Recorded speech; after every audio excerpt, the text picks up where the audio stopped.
Devin Larratt tells Brian Shaw to stop crying and start arm wrestling. We'll tell him to stop crying so much on the internet and tell him to stop using arm wrestling in the past tense. And before we discuss this Devin Larratt segment of him talking about Brian Shaw in the East versus West interview, let's talk about how impressive this lift from Leonidas Arcona really is. This guy is unbelievable.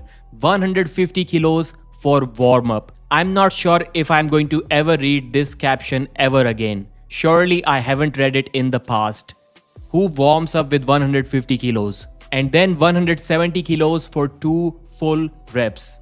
And he even went for the third rep but didn't quite get it. It has to be as impressive as Levan Saginashvili's 180 kilo bicep curl, right? Or almost as impressive as that, because Levan did it a little bit easier than this, I would say, but still Leonidas weighs like 50 kilos less than Levan. And in the past, people were right when they said that we don't really care in what form you lift such amount of weights. If you can lift that much, you are going to cause a lot of trouble to a lot of people on the arm wrestling table. Levan did that. Leonidas Arcona is also doing that. Something is not right between Devin and Brian Shaw. When Robert Baxter assured Devin and the fans that Brian Shaw isn't quitting, the fans misunderstood Brian's recent comments, and he believes that Brian is not leaving arm wrestling, he's just simply reducing his overall workload. Devin said it's great news because he was getting worried for a while. And then he told Robert Baxter to tell Brian to stop crying and start worrying about arm wrestling more. Stop using arm wrestling in the past tense. Devin even warned Brian Shaw that if he keeps going this way, even Orden Larratt is going to catch up to him and beat him in the future. Or tell him that, or tell him that I got a hungry dog that wants to take a nip out of him. Okay, yeah. The Iron Bibby. I talked to Iron Bibby last week. Oh, Auden. Okay.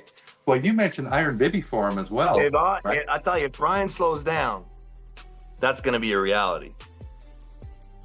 Yeah. He better not slow down. So what changed between Devin and Brian?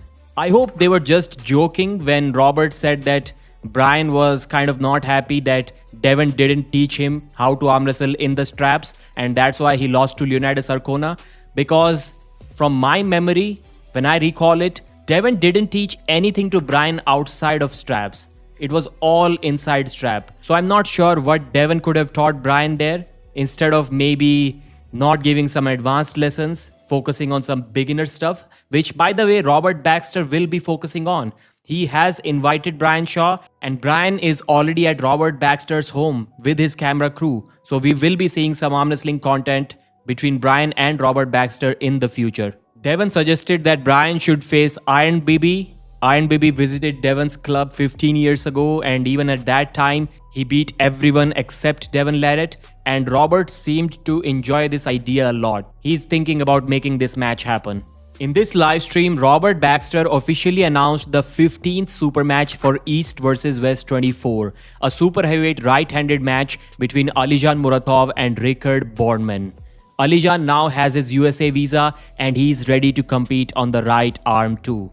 There were some potential opponents discussed for Alijan, like Philip Larson, Alex Kurdecha. Both of these ideas were dropped. Robert, when originally started thinking about Richard Boorman, he was not sure if Richard has recovered from the Lars Rohrbachen match or not.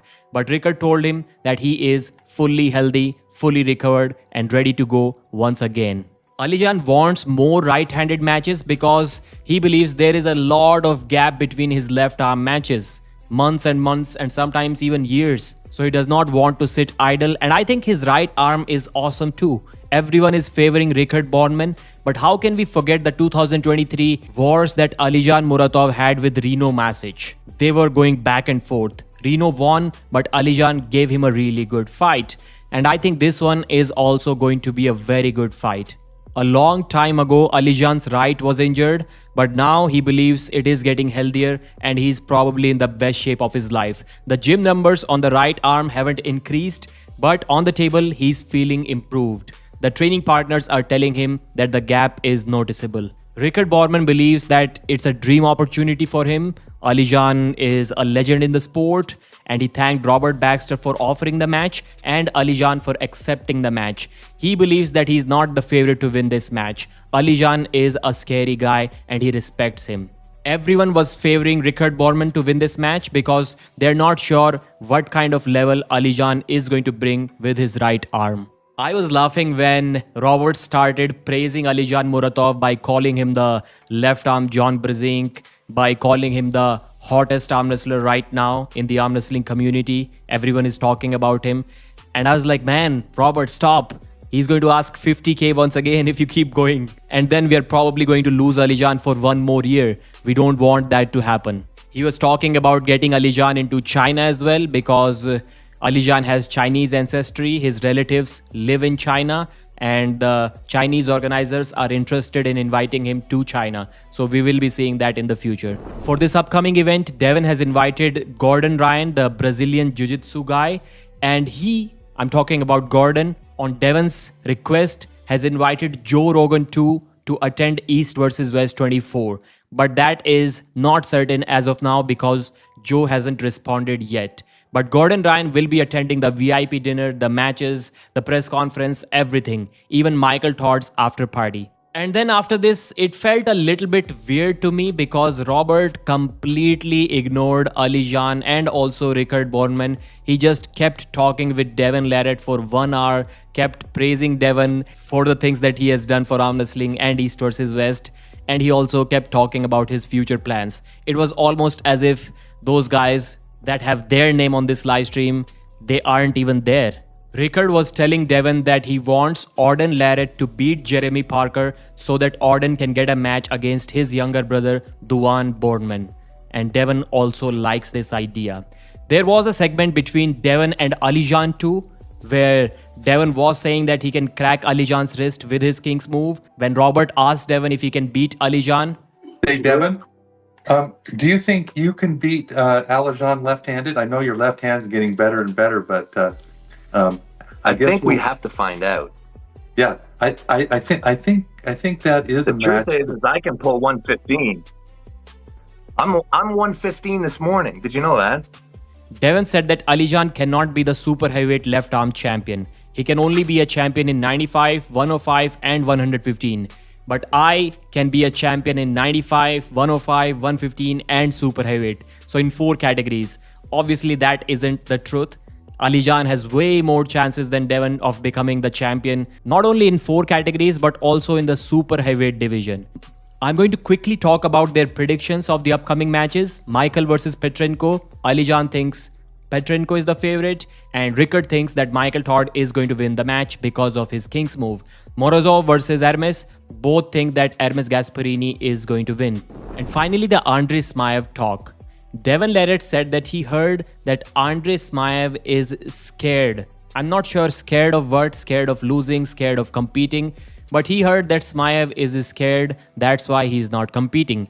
Well, in the last video, we discussed that Smaev is scared of even losing muscle when he's traveling. So obviously, he's going to be scared of competing and losing too. That's our guess too. But fortunately, Kirill Sarychev is someone who is ready to step up to the arm wrestling table, to put his elbow down on the arm wrestling table elbow pad. But for that, in order to go against Leonidas Arcona and to beat him, Kirill Sarychev has asked for 5 months' time. I hope this match follows through. Kirill actually trains and he actually gives us a good match against Leonidas. I would love to see that. And that's all we have for this video. Thanks for watching. Use code Pradeep to purchase the pay-per-view. I'll see you again.